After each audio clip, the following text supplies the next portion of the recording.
So the second talk is a co-work and a co-production of two sites. On the one hand, from our service in Geneva, where also Osman Ratip, who is also one of the international recognized experts in cardiac imaging, Markus Schweiger, head of department of the nuclear medicine department of the Technical University of Munich, and myself. So I think everybody of us knows the different imaging methods and their qualities, how to image when looking at conventional things like SPECT, echography, and newer technologies, PET-MRI, and also CT angiography. I don't want to go into the details too much because I think also there Professor Kaufmann will have some very interesting slides on that later on. And everybody of us knows more or less the properties of these technologies for imaging ischemia function, to objective, to do quantification, to have a better resolution, and to perform coronary imaging. And well, let's say the gold standard or the very known methods and validated methods are SPECT, which is independent of the operator, and cardiac echography, which is more dependent. And now the upcoming technologies, since they permit for absolute and relative quantification, are PET and MR, which were developed for cardiac imaging separately from each other. And now, since we have the integrated machines, it's clearly seductive to perform PET-MR at the same time. As already mentioned, there was a certain evolution between how to integrate PET-MR. Either you use separate machines like it's done by Philips and GE, or you by GE, or you get very close in the same time. So let's say coplanar imaging, like it's done by Philips, or you use fully integrated with all its advantages and disadvantages, which is done by Siemens. So what are the imaging targets in cardiac imaging? Well, everybody of us knows we are doing very much perfusion imaging, but we are also looking at metabolism and viability. So these two things will be the major issues of my talk. And then I will also talk a little bit on plaque imaging, angiogenesis, and gene expression if we have the time at the end. So when looking at perfusion imaging, MR with pharmacological stress is an alternative to stress echo, which has a better resolution and a higher accuracy. It is not limited by an acoustic window, and big advantage is not operator dependent. On the other hand, we have cardiac PET with full quantitative analysis, for example, here in a patient with a defect in the anteroceptal wall in perfusion, and a nice mismatch which is still viable, and so this patient may profit from intervention in this area. Another one is another advantage of the cardiac PET imaging is you can do full quantification, especially of flow reserve. Here a patient with a normal study, stress rest imaging, and a flow reserve in the three vessels which can be characterized as normal. And the problem we always have, especially in SPECT imaging, are the patients with triple vessel disease. For example, here a patient with 100% stenosis in the LAD, 85% in the circumflex, and 70% in the right coronary artery. Well, this one in the anterior, okay, we can see it, but the other ones, especially when it's a balanced ischemia, it's very difficult to quantify with SPECT. And their coronary flow reserve, fully quantitative by PET, here clearly decreased flow reserve, is showing this patient has real ischemia, and there has to be something done in him. How is typical hybrid PET-MR protocol? This is the protocol as they are doing it in Munich. The whole thing takes around about 1 hour. for, on the one hand, the different MR sequences as here, they do it with gadolinium contrast also to look at late enhancement later. They do adenosine stress and then list mode acquisitions after injection of ammonia in stress and rest. And what they found was when looking at, when comparing head-to-head the two methods, is that it's when looking at just doing just a slice average at mid-left ventricle, the correlation between PET and MR was quite good. When looking at different segments, it was not that good at all. And the impression was that MR rather underestimated the perfusion in comparison to PET. And I'm very keen to know what Philips is thinking about these findings. The same thing here, just in another diagram, rest compared to stress. In rest, both methods were quite similar, and there were just some discrepancy when looking at the stress imaging, and also when looking at the flow reserve. MR seen PET came up with higher flow reserves compared to MR imaging. So the other thing is, what do we have as new tracers in cardiac perfusion imaging? Because up to now, what is available is for those who are lucky and have a cyclotron on-site who can work with ammonia, it's quite nice. Then there's the generator-based solution using rubidium-82. But right now there's a new flow tracer coming up, which I think already has now FDA approval in the US, which is the F18 fluopyridase, which has really great properties in terms of extraction. There, the extraction is really almost really proportional to the coronary flow in comparison to the traces we know from SPECT imaging.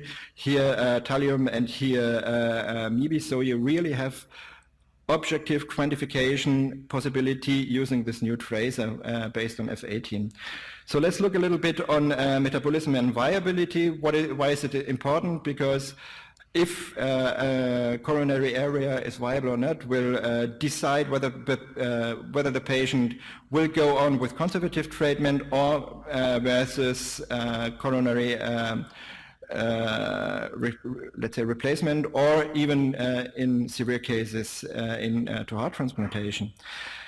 And when looking at how is cardiac MR performing, quantification of myocardial viability, you do gadolinium injection, and in a normal myocardium you have a fast wash in, and then with a peak, and then a fast wash out, which is normal. Infarcted myocardium, the so-called late enhancement, what we can hear on the right-hand side in a subendocardial manner. There's the wash-in is much slower, and the gadolinium rests within the infarcted myocardium, and this is the so-called late enhancement. And this is was nicely published also in Chicago prior, and correlated to the histology. Here you can see the infarction and the late enhancement of gadolinium in the same patient.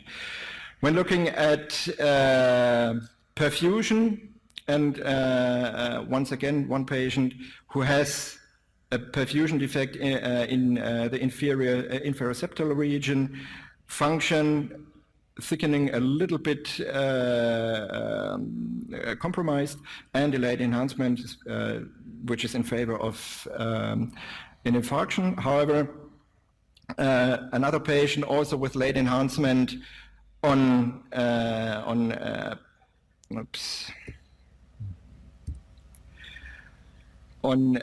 MR, then fused with the PET using FDG. Here's almost a match finding. However, there is some very, very low viability still in this virtually infarcted region in PET.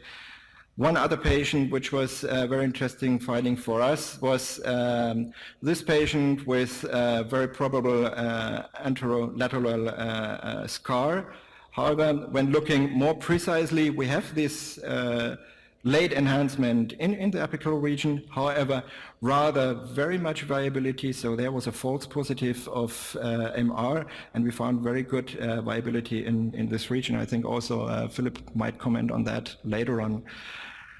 So another interesting application of PET-MR in the future might be to discriminate in special cases CAD and active sarcoidosis.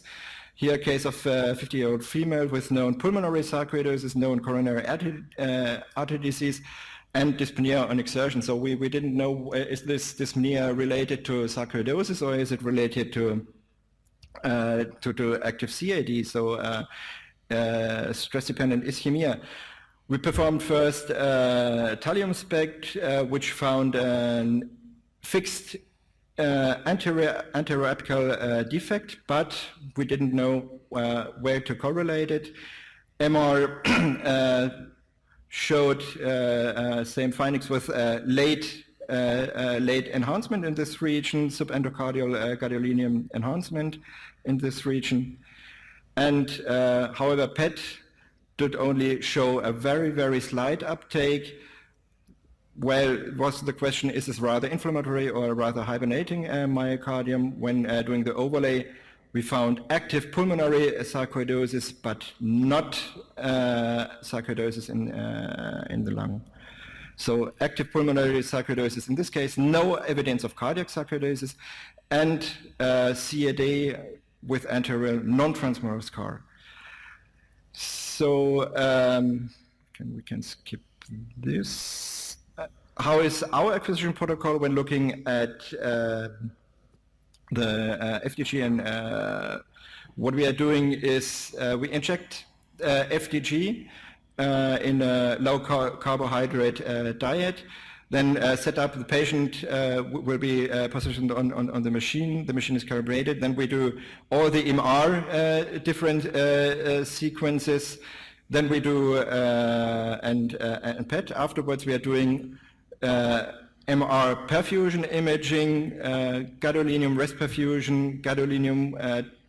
We wait 10 minutes, and then we look at the late gadolinium enhancement, and finally then at the PET. Those are the different or the precise MR series, MR sequences, what we did, and also there are many sequences, and once again, need for speed. I think there is some potential for improvement. Do we when combining these two methods, do we really need all these sequences in order to give an answer? And what was interesting, we did an evaluation studies on 20 patients, and we looked in dysfunctional segments, and we characterized any FDG uptake more than 50% of the maximum viable, and the other, which were inferior, were characterized not as viable. When looking at late gadolinium enhancement, less than 25%, it was characterized as viable. 25 to 75 was characterized as undeterminate, and more of 75% LGE in the segment was characterized as non-viable.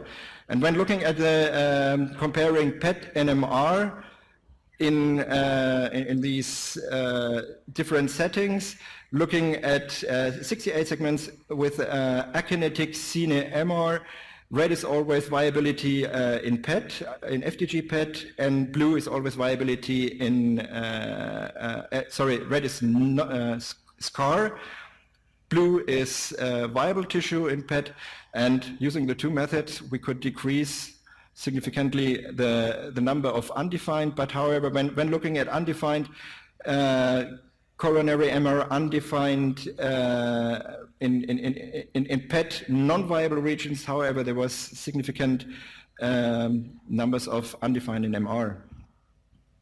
So just 2 words on plug imaging. Everybody of us knows the cascade from a normal cardiac vessel to via a remodeled vessel to a stenotic vessel, and which is creating vulnerable plugs, which are interesting for us for imaging in order to predict coronary events by different methods. And here's one of the first publications on this issue by our colleagues in Munich, by the group of Markus Schweiger, in a patient with visibly a normal coronary angiography. They did now MR angiography, and in this case really it was a normal finding, despite here in this case using a special sequence. The RCA was still normal.